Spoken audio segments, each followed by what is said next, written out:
We're getting ready to introduce Todd Still, DFAC's Youth Ed Director, who has been here for many, many years, longer than me.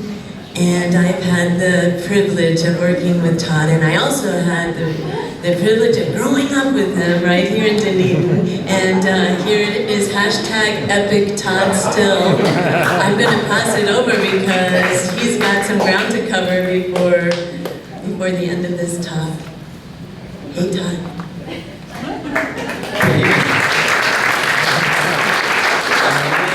Still, any questions? Right now, my wife's like, actually, this is a Rocketeer helmet, and I'm going to bring out some props of things that I actually pulled out of my exhibit. I had to wear it in because initially I wanted to wear my Mandalorian armor, which is, for any of you know, it's like Boba Fett, Star Wars style armor. My wife's like, no, you have to put on your big boy pants tonight. I'm like, oh, really? My big boy pants.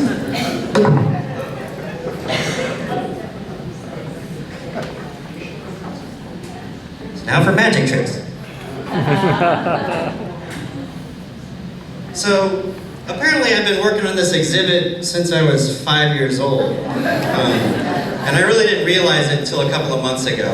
I've been collecting historical props and fictional props over the years, and I had this idea where I wanted to put together a show where I had the historical replicas right next to the fiction or the fantasy helmets, so you can see the inspiration between the two. And so I really started getting it completely formalized probably the beginning of this year. And then a couple of months ago, I went up to Kathy and I'm like, you know, I'm going to go to the Dunedin Historical Society and the Dunedin Historical Museum, see if they want to partner with doing this exhibit. And she's like, well, I've got this kind of an issue this summer. The exhibit schedule has kind of changed and shifted, and she has a big hole in this schedule.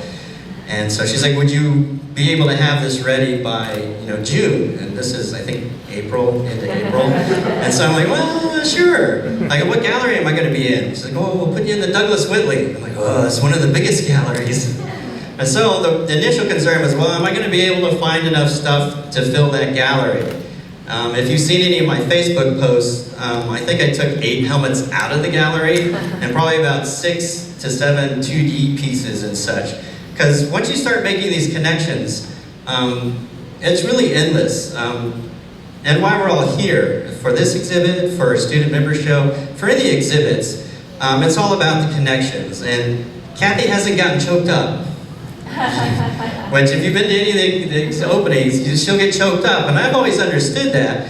But being the curator of my own exhibit, and putting it together, and taking things in and out, and examining my history from all the way back to when I'm 5, you start making all these emotional connections. And so when you come to galleries, maybe you've come to see a specific artist because you know the artist, maybe you know the artist's backstory, maybe you like the subject matter, maybe you like the theme of the exhibit, maybe you're just looking for something different. But when I do the school tours and I'm talking to the children, I tell them the artist is trying to have a conversation with you. And a lot of people don't realize that. They can't be here to tell you what they're thinking or feeling, so they put all those details, colors, lines, choices, textures in there, and they're trying to have a conversation with you. And so whether they're trying to make you laugh, smile, cry, think, any of that, it's all about that connections. And so it's easy to see how people can get choked up at exhibits, because when you're putting this together, I mean, wow, I could probably do a tour in here with the kids for at least an hour just on this exhibit alone. So anyway, back to my stuff. To give you an idea of what's down in the other gallery, we have fantasy helmets. This is like from Star Wars. This is also another fantasy helmet. But if you start noticing though, it looks a lot like a jet fighter helmet, even a helicopter helmet. This is Luke Skywalker's helmet. And then I had a motorcycle helmet that was in the style of a jet fighter helmet, but then I started messing with it, and now it looks more like the TIE fighter helmet. But this is a functional motorcycle helmet. It's an actual helmet used for protection, but between the design of the jet fighter helmet and decals and adding this hose and cutting up another mask and putting it on here. Of course, I get lots of looks when I'm on the road with it. But so that's kind of like where I'm coming from. Something else that I took out of the exhibit was the connection between armor and etching. And the etching of suits of armor, to make it more decorative, parade armor, 15th, 16th century and such. And if Steve Littlefield was here, he could tell you all about it. But I never considered the fact that that's a precursor to the printmaking process. Was these folks that are etching designs into armor, and then accidentally they got ink on it, and they transferred it to paper, and it led to the printing process. So I had examples from The Wizard of Oz. And speaking of connections, this is a really nice book, The Lord of the Rings. Nancy McIntyre got this for me.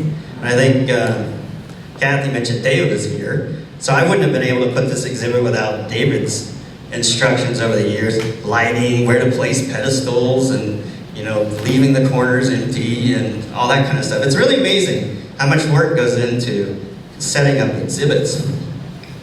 So now, when I say 5 years old, the easiest connection to make when you walk into my gallery down at the other end is you're going to see two things for the most part. You're going to see lots of armor, and you're going to see lots of Star Wars stuff.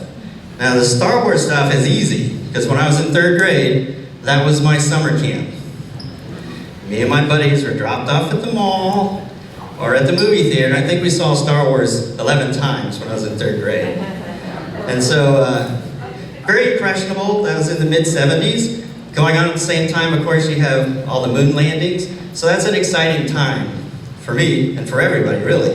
But so it's a big space. So that's outer space, not big space, but so it's easy to find that connection. When I started thinking about the armor, it's a little different. I started coming, I remember that, and that, and that.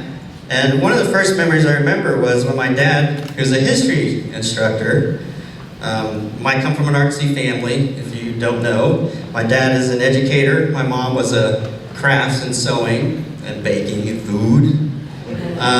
My youngest sister is a music therapist. Chris is a painter, which you're probably familiar with him. And he's working on a project in Maine, so all my jokes to bust on him aren't worth saying now. And my oldest brother's a photographer. And my 3 siblings all pretty much went in their tracks. Pretty much stayed music, pretty much stayed visual arts and photography. And I just bounced around. And so I actually have some of the folks that I play with in the band are in the back, the Shake Society. Lee and Mikey are here to support me, so that's kind of cool. So anyway, my dad, when he'd come home from these conferences, he'd bring me these little knight figures and little toy soldiers. You really can't recognize this one, because if there's any collectors in the room, you'll probably hate my collection, because they're out of boxes. Some of the stuff's been painted on. So I didn't collect it for the value of it. I mean, if I can't wear it or use it as a drawing prop in my class, I don't buy it. So this is what they look like before you paint it. It's got that green base. They used to be in the airports a lot too. So I remember that. And then I remember when Clearwater was in the Capitol Theater in Clearwater. I remember going to see a movie. This was in the 70s when it was a theater. A movie theater, and seeing Bedknobs and Broomsticks. Has everybody seen Bedknobs and Broomsticks? I see a few people. Well, I'll spoil the end for you, but it's a kid's movie, but it's just amazing stuff with the suits of armor. If you can tolerate seeing the live action and the animation in it, the very end of it is pretty cool with fields of all these empty suits of armor meeting the Germans in battle. And it's pretty. As a little kid, it's like wow. The Germans are shooting at the armor. And the armor stops, and then takes off his boot and shakes the bullets out. Puts his boot back on and starts walking. This basically scares the Germans out of England. So I was like, okay, well those are pretty much the 3 things I really remember about the armor. And then I had a plastic suit of armor. I'd wait by the door for my dad to get home. The castle, I was a statue. And I started thinking further, and I realized, well, then my older brothers influenced me, with Chris, with the Monty Python and the Holy Grail. And then my oldest brother, he did these videos in Hammock Park where he made suits of armor out of trash cans. And as me as a kid, I'm like, wow, that's cool. You know, I'm like, what'd you do with them? I want one of those. He's like, oh, it was rusty, it was crap. You know, but for me, watching on this little, Super 8 video, I was like, wow, that's pretty cool. So down there, we have the armor and the Star Wars. And so the initial idea was to have just the helmets next to historical replicas. And then when I realized the size of the gallery, I started thinking, well, we need to add some more stuff. And Kathy says, well, we need to have a tie-in with books and paper. So I'm like, oh yeah, we've got books for almost everything down there. You have Jules Verne and the Star Wars, you have Flash, the comics, and you have the Hellboy graphic novel, tie-ins with the Wizard of Oz and gargoyles and flying monkeys. So then I was like, well, you know what? I have pads and drawings underneath our couch and the bed. And that I did as examples next to my students in my drawing classes. So all these props I'm fortunate to work at a place that I can actually use all these props in my classes to teach with. And I'll be out with my wife and I'm like, that's really cool, I need to have that for my class. And she's like, you better have the Art Center pay for it. And I'm like, yeah, but I wouldn't be able to keep it. So when I got all my stuff here in the gallery, there were some staff members that said, boy, your house must feel empty. Not in a long shot. So these drawings were done probably over the course of the past 12 to 15 years. I've been here at the Art Center for 19 years. And it's a lot of drawings on some untraditional surfaces, cardboard, which I learned to do that at USF. Wasn't instructed, it was more out of a necessity. I didn't have money. And so instead of everybody's bringing in the canvases and all their paints, and I'm bringing in garbage and cardboard and packing material. But the teacher loved it though. He's like, wow, that's really cool. I really like what's going on here. And I'm like, well, what do you think of it? Is it really good? He's like, well, depends on what you do down the road later in your life, whether that's good or not. So that was the kind of critiques I got in there. I was like, so a lot of wonderful stories. I could go on. I think I have another hour and a half that I can talk. Wait, no, I got 5 minutes. About my classes, I actually have this tie clip, which it doesn't make sense to wear a tie clip with a vest, but this goes in my big boy pants. I think I look sharp though. I've got lots of compliments, so you're right on target there, my sweetie. So anyway, I had one of my students come in a couple of years ago, and she gave me this gift of this tie clip. And she said, I wanted to really thank you. You helped me get a scholarship. I'm like, oh, okay, that's cool. And she's like, well, I had to write a paper. I'm like, oh, okay. And she's like, I wrote about you in your drawing class. I'm like, okay.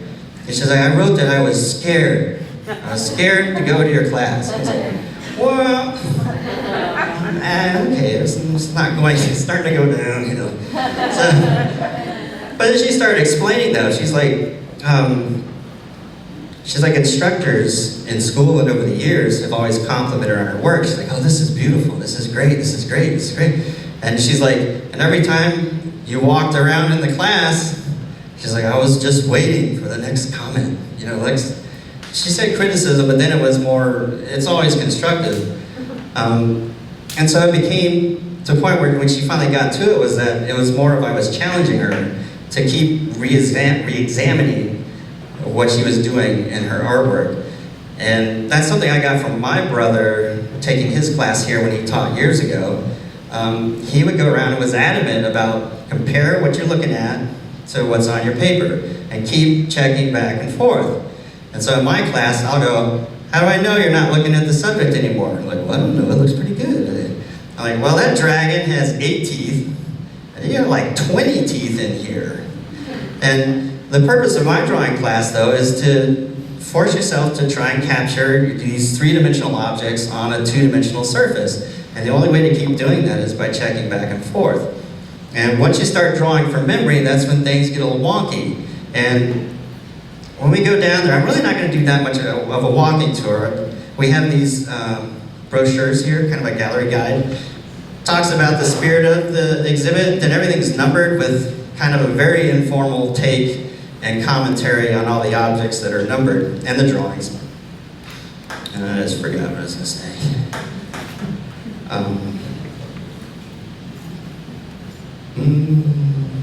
Because there's too much. That's like, it's like I've been here 19 years. And we're in the middle of summer camp today. Anyway, we walked down there. I'm gonna let you guys look through it, and it's quite an assortment of items for you to look at and the drawings. And I hope for you to look and make your own connections. These helmets that I took out, if you notice, they have this, in a suit of armor, they call this a comb. And if you look at the 15th century Duke of Burgundy armor that's down in there, you see on the helmet that there is a nice comb on the top. It's a glancing surface, it's reinforcement for the helmet. There's another helmet in there that has a flat top, and it took them a few hundred years to realize a flat thing is not good to be receiving impact. But to see that, though, appearing in these fictional helmets, though, so there's all kinds of connections to be made. And I think what I had forgot was there is a video that's going to be playing on the screen in there, and it's got a lot of me in the armor, the different armors I have doing community outreach. It also has, I found images from a calendar of students' work that I put together, that's probably about 12 years ago. So that's going to scroll through some of the kids' work on the monitor. And then I do have one student that was able to get a piece frame and in this show, and it's on the back wall, and it's noted in here. And he did a nice job. And what I point out about his work is, it goes back to drawing from memory, is circles. When you know something's a circle, you start, I'm going to start drawing a circle. Problem is, though, as soon as the circle changes its position or angle, depending on your eye level and such, it's no longer a circle. So as soon as you do that, you don't take that into account, your drawings start getting weird. So anyway, we're going to do the lead down. So as you have tours in other countries and in Disney, you have somebody that carries a big umbrella or something. I got something a little different. I'm sure you're not surprised.